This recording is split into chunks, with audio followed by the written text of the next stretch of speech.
Olá, eu sou o Fernando, sou biólogo e nesse vídeo palestra a gente vai conversar um pouco sobre os parâmetros de qualidade para água de reuso, focando em reaproveitamento de água de chuva e no que realmente importa monitorar nesse tipo de material, de acordo com os usos pretendidos. Bom, como eu já disse, eu sou biólogo, trabalho na Unicamp, dentro de uma faculdade de engenharia, num laboratório de saneamento, que é um laboratório de ensino e pesquisa. E eu trabalho com análises físicas, químicas, análises microbiológicas, ecotoxicológicas em amostras de interesse ambiental, geralmente amostras líquidas.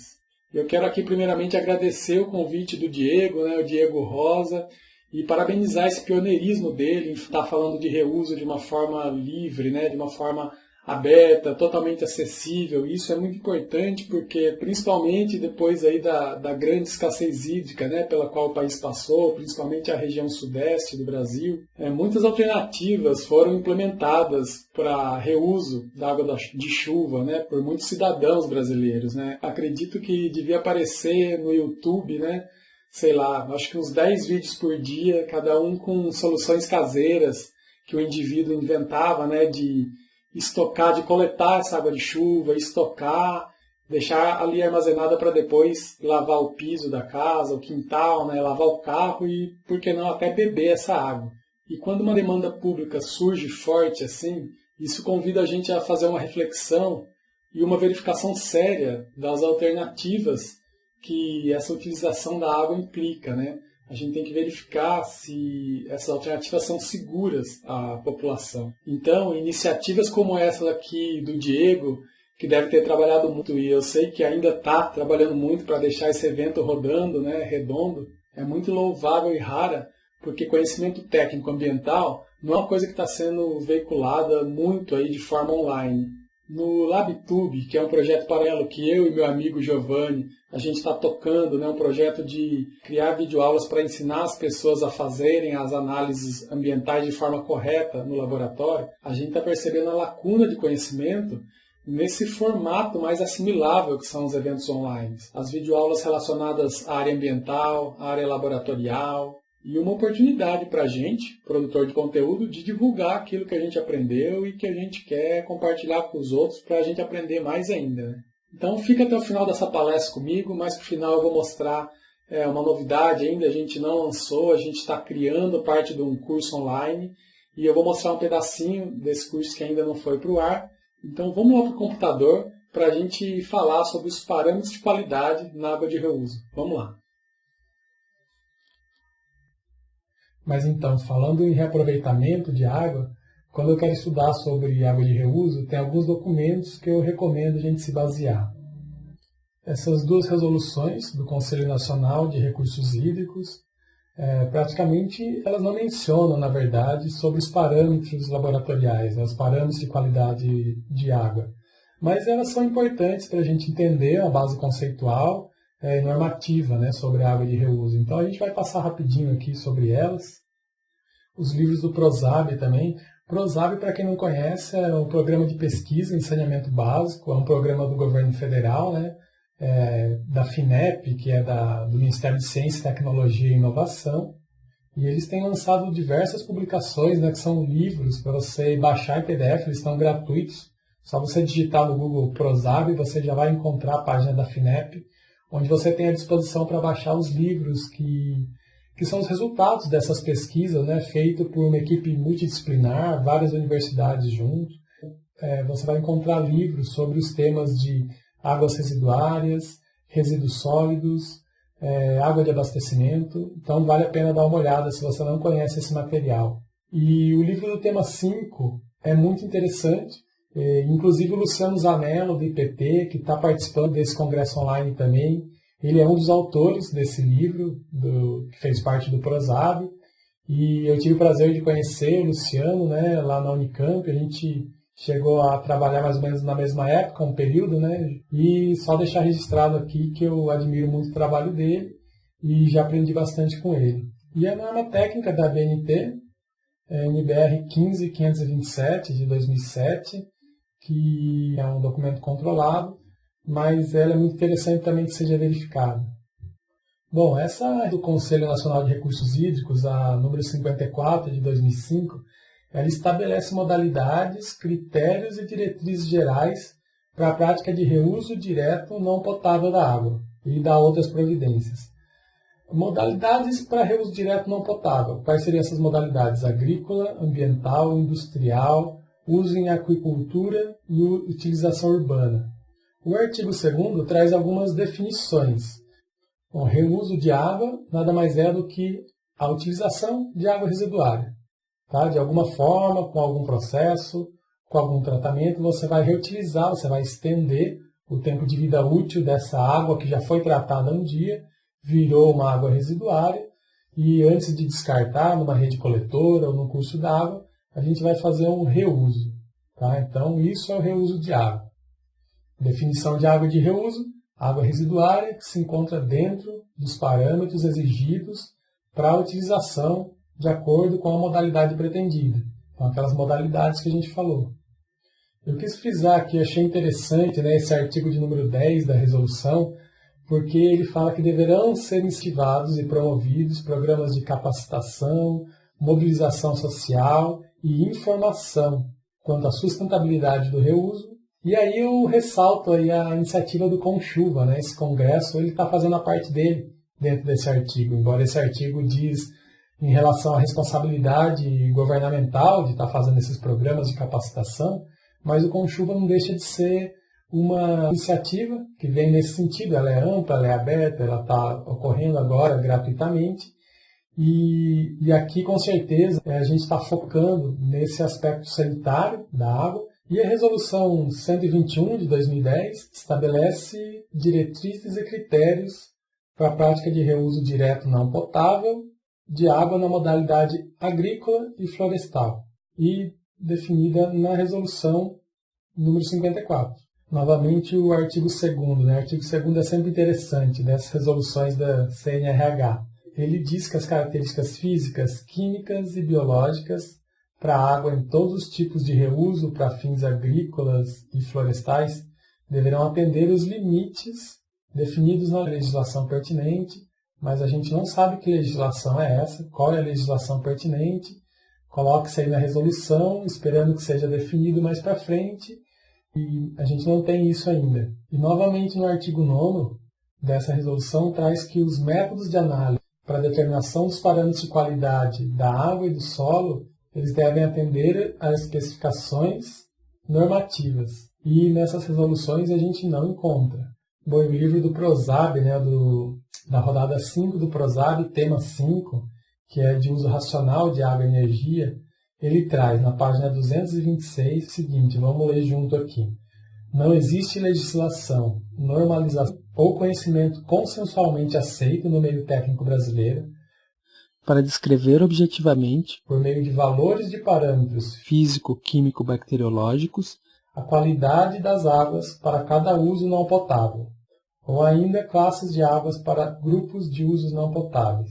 Então, vocês estão vendo, a gente não tem definido quais são os parâmetros, a gente depende de estudos que foram feitos, acredito que tem legislação, normas que estão sendo elaboradas, né, no momento, mas a gente não tem definido, por exemplo, água de reuso para você lavar o carro deve ter essas características. Água de reuso para você beber, tais características. Para você usar na água de piscina, rega de jardim, a gente não tem definido. Então, a gente tem que fazer um pool aqui, um apanhado do que existe lá fora, né, no exterior, e aqui dos estudos, dos artigos, né, dos trabalhos que já foram publicados sobre isso, e tentar extrair para a gente. E esse livro do PROSAB, o tema 5, consegue aprender bastante com ele. E a gente tem aqui falando sobre a qualidade das águas de chuva, né? A gente tem ali, primeiramente, o ponto de captação dessa chuva, né? Então, o telhado das edificações vai depender muito se esse telhado, se essa cobertura, ela se encontra em área urbana, em área rural, se ao lado dessa cobertura tem vegetação, tem muitas árvores, ou então não, é uma selva de pedra, né, na verdade. Então, depende o ponto de captação.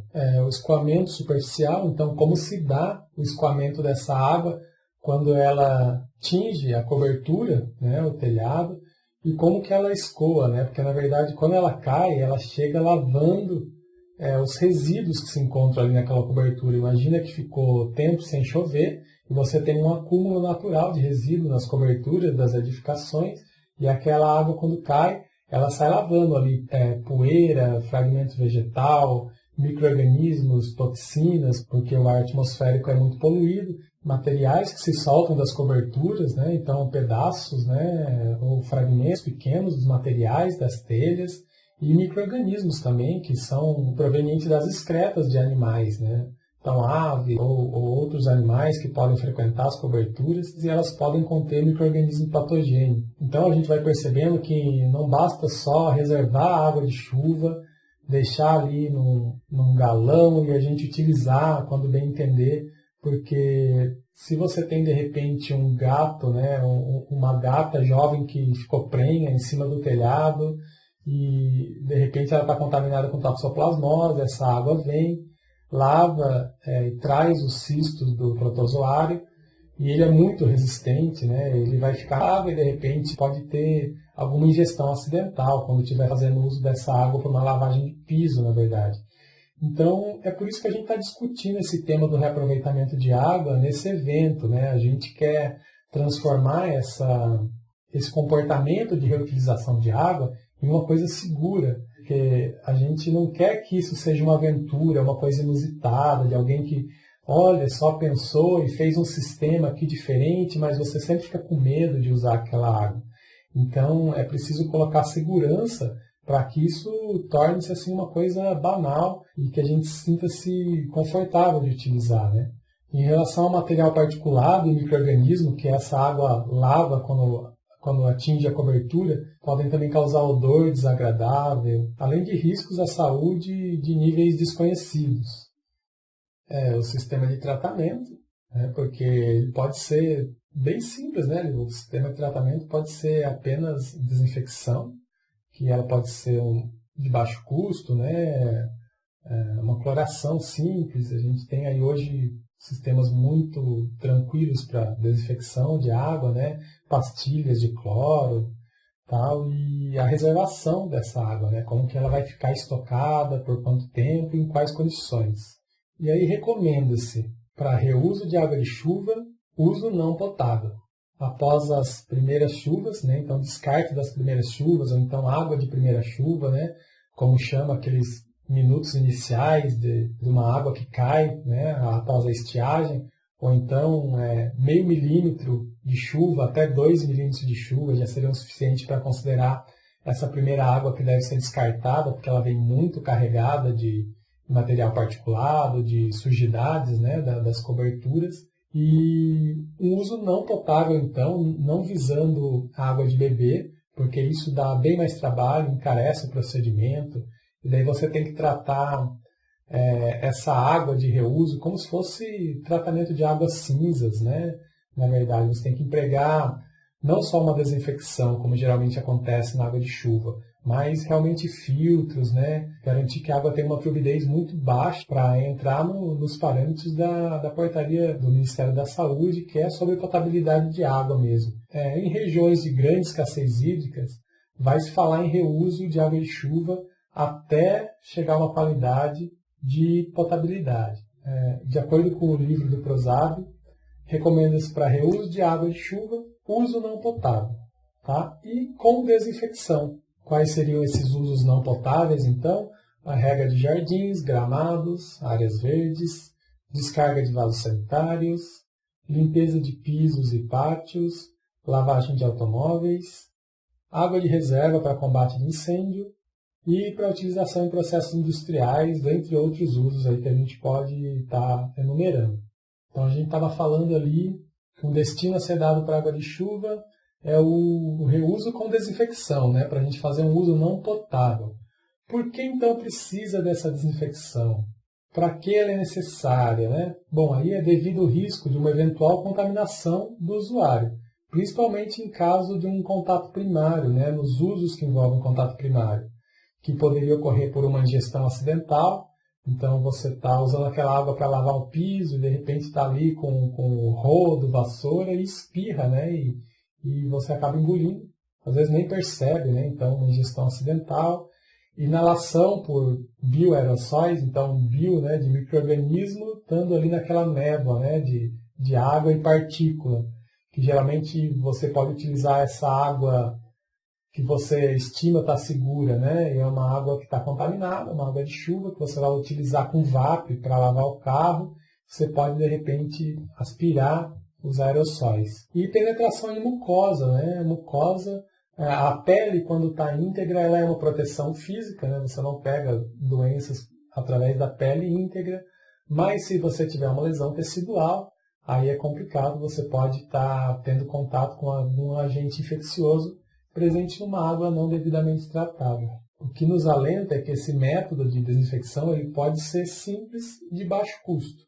Agora, no caso de regiões com relevante escassez de água, que pensa-se em fazer um reuso da água de chuva para finalidade potável, aí recomenda-se a utilização de sistemas de filtração eficientes, né, na remoção de partículas, determinada através do parâmetro de turbidez, conforme a portaria 518 do Ministério da Saúde, e com a posterior desinfecção, um sistema de desinfecção também posterior a essa filtração. Bom, e devido ao fato de que o aproveitamento de água de chuva é uma iniciativa que só cresce, né, e ela cresce principalmente porque a gente vê, né, que tem inúmeras iniciativas de aplicação individual desse reuso de água, a gente sabe aumento da densidade urbana e aumento também da poluição do ar. Tudo isso fornece indícios da necessidade de se inserir nesses sistemas de reaproveitamento de água elementos de segurança que vão garantir uma qualidade sanitária adequada da água para a população. E esses elementos vão permitir a remoção de poeira, ou galhos, ou folhas da água, garantir que exista nesse sistema equipamentos para o descarte da primeira água. Então ela pode ser descartada, então você vai coletar depois uma água que tem condições já muito melhores de ser tratada. E também a inserção de filtros e sistemas de desinfecção. E geralmente os parâmetros de caracterização dessas águas, tanto antes do tratamento como depois, são os parâmetros de pH, então potencial hidrogeniônico, turbidez, como a gente já falou, demanda química de oxigênio, a DQO, demanda bioquímica de oxigênio, né, a DBO, o ensaio em 5 dias, os sólidos suspensos totais, SST, nitrogênio amoniacal e o fósforo total. E embora escassos em todo o mundo, existem hoje algumas normas e recomendações de água de reuso.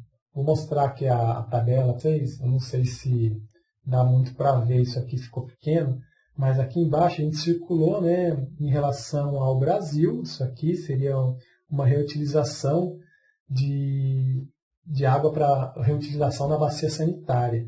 Né? Então a gente tem aí que o valor do pH ele pode ser de 6 a 9, uns sólidos totais em torno de 5, sólidos suspensos totais aí menor ou igual a 5, sólidos dissolvidos totais menor ou igual a 500, a turbidez menor ou igual que 2 unidades de turbidez, a DBO5 menor ou igual a 10, então é uma água bastante limpa, né? Já tem uma DBO bem baixinha, nitrogênio amoniacal menor ou igual que 20 mg por litro, e fósforo total, um valor menor ou igual a 0,1 mg por litro. Então, é uma água de uma qualidade considerável. E outros documentos nacionais que a gente pode estar consultando para isso aí, eu vou deixar aqui para vocês, é um manual da ANA, né, Agência Nacional das Águas, um manual de 2005, feito em parceria com a Fiesp e o Sindicato da Construção. Outra norma também que fala um pouco de reuso é a ABNT 13969 de 97, que é sobre unidades de tratamento complementar ao tanque séptico. E fala também sobre reuso, né, daquele efluente que o tanque séptico gera para tratamento de esgoto em comunidades isoladas, né, sistemas locais de tratamento de esgoto. Então, pode interessar para alguém aí também.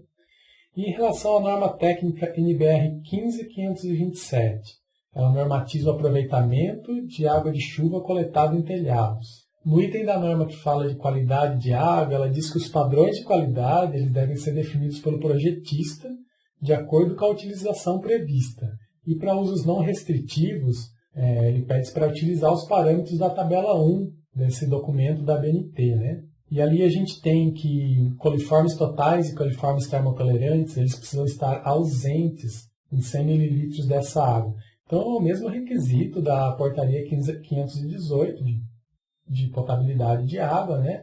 Lembrando aí que o grupo coliforme é um grande grupo de bactérias indicadoras de contaminação fecal, né? Não necessariamente são bactérias patogênicas, mas como elas estão em quantidade bem maior no esgoto do que as bactérias patogênicas, as salmonelas, shigellas, então é bem melhor a gente quantificar esse grupo coliforme, além de outros benefícios que tem nessa quantificação.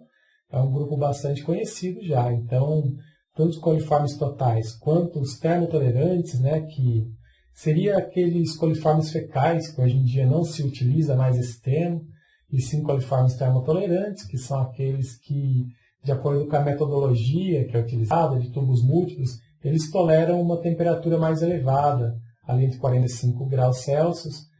O parâmetro de turbidez. A turbidez deve ser menor que 2 unidades de turbidez, menor que 5 unidades de turbidez, já está aceitável para essa água que vai ser reaproveitada de chuva. A tabela também considera o parâmetro cor aparente, né, que é, no laboratório a gente sabe que tem a cor aparente, que considera também as partículas suspensas, considera a turbidez da água nessa medição de cor. Existe também a cor verdadeira. A tabela só fala de cor aparente e tem que ter ali no mínimo 15 unidade de cor, né, unidade Rasen. E caso necessário, é preciso prever ajuste de pH, se tiver um sistema de distribuição dessa água tratada, né, dessa água de reuso tratada, e o pH dessa água deve ficar no valor de 6 a 8. E agora eu vou deixar para vocês aí uma amostra do que a gente está fazendo, do que eu e o Giovanni a gente está fazendo, né, do projeto LabTube que eu falei para vocês. E mais para frente a gente quer lançar um curso rápido para laboratoristas, técnicos de laboratório dessa área de meio ambiente e pessoas que trabalham na área, alunos de iniciação científica, pós-graduação, precisam analisar a sua amostra com segurança e muitas vezes fica ali com o procedimento, com a norma na mão e não consegue avançar, né? A gente sabe a dificuldade de a gente pegar uma norma, um POP, um procedimento operacional escrito, olhar para aquilo e falar onde eu começo. Então esse é o nosso mote, né? A nossa intenção é tornar isso um pouco mais visível, né? Um pouco mais dinâmico, para que as pessoas consigam olhar o nosso material, vestir o jaleco e ir para o laboratório fazer, né? Então a gente é bem focado nessa parte técnica. Vou deixar vocês aí com o material, depois eu vou deixar os meus contatos, né? O site do LabTube, deixo para vocês no final aí o meu e-mail também, e se vocês puderem, entrem lá no nosso site, se inscrevam no nosso canal do YouTube e curtam a nossa página do Facebook, tá bom? Foi um prazer falar com vocês, um grande abraço e até mais. Opa, tudo bom? Seja bem-vindo ao primeiro módulo do LabExpress. E nesse módulo a gente vai ver o que interessa sobre a análise de pH.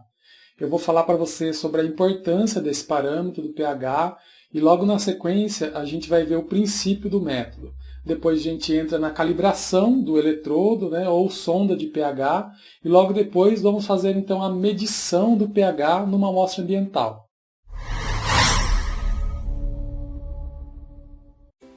A determinação do pH é uma das análises químicas mais realizadas em amostras líquidas no mundo, por ser uma análise sensível, rápida e barata. pH significa potencial hidrogênio iônico. O valor pH é, na verdade, um coeficiente da atividade dos íons hidrogênio em solução. É ele que define se uma dada amostra apresenta caráter ácido, básico ou neutro. Em estações de tratamento de água, as etapas de coagulação química e desinfecção são processos que, para funcionarem bem, dependem bastante do valor do pH. O pH também tem papel importante no controle do poder de corrosão da água. Em uma estação de tratamento de esgoto ou efluentes, seja tratamento químico ou biológico, o pH deve ser mantido em uma faixa adequada para permitir a ocorrência das reações químicas ou bioquímicas. No adensamento de lodos de ETS, o pH é importante, principalmente se esse adensamento, esse tratamento se dá por processo anaeróbio. Os valores mais comuns de pH em águas naturais variam de 4 a 9, enquanto em esgotos domésticos são de 6 a 8. Valores muito diferentes disso geralmente se relacionam a efluentes industriais ou contaminações das águas por esses efluentes. Outras determinações químicas dependentes do pH são análise de dureza total, alcalinidade e outras neutralizações ácido-base.